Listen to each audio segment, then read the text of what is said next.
Hello everyone, welcome back to my channel. আজকে একটা দারুণ ব্লগ তোমাদের সঙ্গে শেয়ার করতে চলেছি।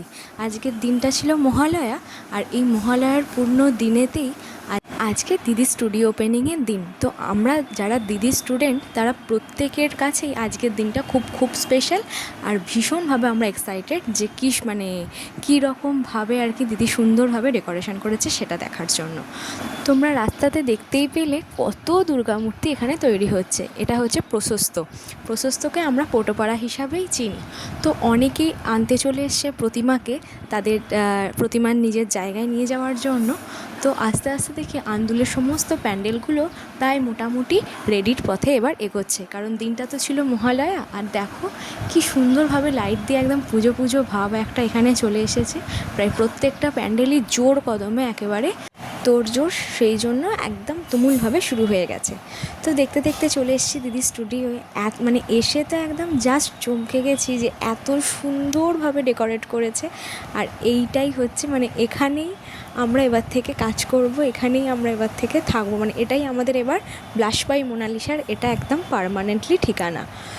এই ড্রেসিং এরিয়াটা দেখে আমাদের পুরানোর কথাগুলো মনে পড়ে গেল, যে আমরা সবাই যখন ক্লাসেতে মানে ওই আরেকটা যে স্টুডিও দিদির ছিল সেখানে যখন প্র্যাকটিস করতাম, এটার ওপরেই আমরা সমস্ত কিছু প্র্যাকটিস করেছি বা এখান থেকেই আমরা অনেক কিছু শিখেছি। তো দেখো কি সুন্দরভাবে দিদি একদম ভালোভাবে ডেকোরেট করে সাজিয়েছে। আর এই সেই দিদির মায়াবী একটা লুক, যেটা দেখে আমরা সবাই প্রেমে পড়ি দিদি। আর এই যে একটা এরিয়াটা দেখছো, এটা দুটো দিদির সেকশন আছে, একটা হচ্ছে স্যালন সেকশন, একটা হচ্ছে মেকওভারের সেকশন। তো এইটা হচ্ছে মেন এন্ট্রিটা, একদম সামনে দিয়ে এটা ঢুকেই। আর এইখানটা হচ্ছে রিসেপশনের একটা ছোট্ট কাউন্টার মতো। এই যে এরিয়াটা দেখছো, এটা হচ্ছে স্যালন সেকশন, যেটা এখনও স্টার্ট হয়নি, তবে কিছু দিনের মধ্যেই বা কিছু মাসের মধ্যেই দিদি এটা শুরু করবে। তো এইটা হচ্ছে স্যালন সেকশন, একদম তার পাশে এখান থেকে একটু ঢুকেই এটা হচ্ছে একদম আমাদের মেকওভার সেকশন। মানে এখানে আমাদের সেকশন, মানে আমরা যারা দিদির কাছ থেকে শিখেছি বা দিদির কাছ থেকে সমস্ত কিছু জেনেছি, এটা হচ্ছে আমাদের পুরো সেকশনটা, এখানে আমাদের কাজ হবে। তো এখানে দেখো তো কথা বলতে বলতে রাখিদিও চলে এসেছে, রাখিদির জন্য আমরা একটু ওয়েট করছিলাম। তারপরে এখানে আমরা সবাই বসে গল্প করছি। আর এই সেই আমার মডেল বিদিশা, যাকে আমি আমার পরীক্ষার দিনকে সাজিয়েছিলাম। তোমরা অনেক ওই লুকটাতে ভালোবাসা দিয়েছো, সেই কথাই ওর সঙ্গে হচ্ছিল। তো এখানে দেখো দিদির সব মানে প্রচুর স্টুডেন্টরা এসেছে, অনেক আত্মীয় স্বজন এসেছে, সেই জন্য ভীষণ ভিড় ছিল।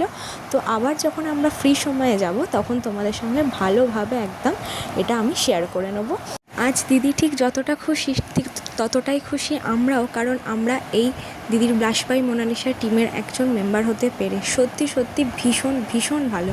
আর দিদির মতো তো সত্যিই মানুষ হয় না। আগের অনেক ব্লগে তোমরা দিদির কথা শুনেছো, দিদিকে দেখেছো, আর দিদিকে আজকে লাগছে অপূর্ব সুন্দর। একেবারে মহালয়ের দিন যেন সত্যি একদম জ্যান্ত মা দুর্গাকে আমরা দেখলাম চোখের সামনে, সেটাই দিদিকে বলছিলাম।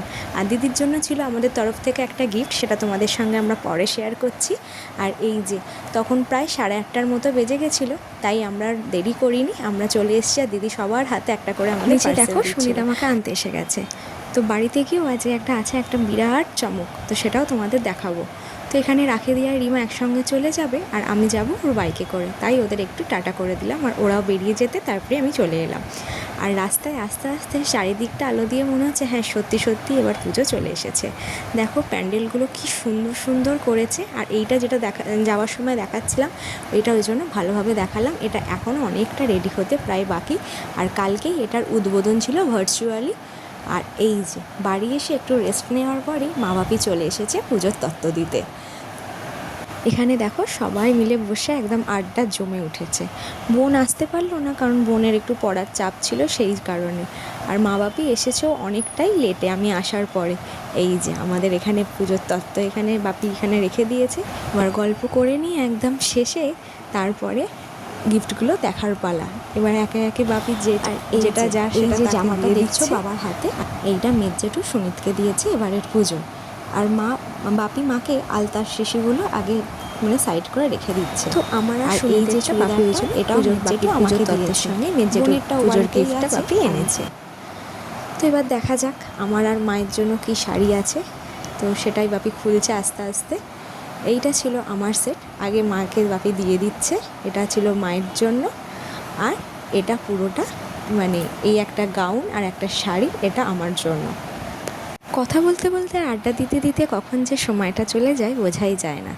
আর মা বাপের এবার যাওয়ার সময় হয়ে গেছে, তাই ওরা এবার বেরিয়ে যাচ্ছে। তাহলে চলো আজকে এখানেই ব্লগটাকে শেষ করছি।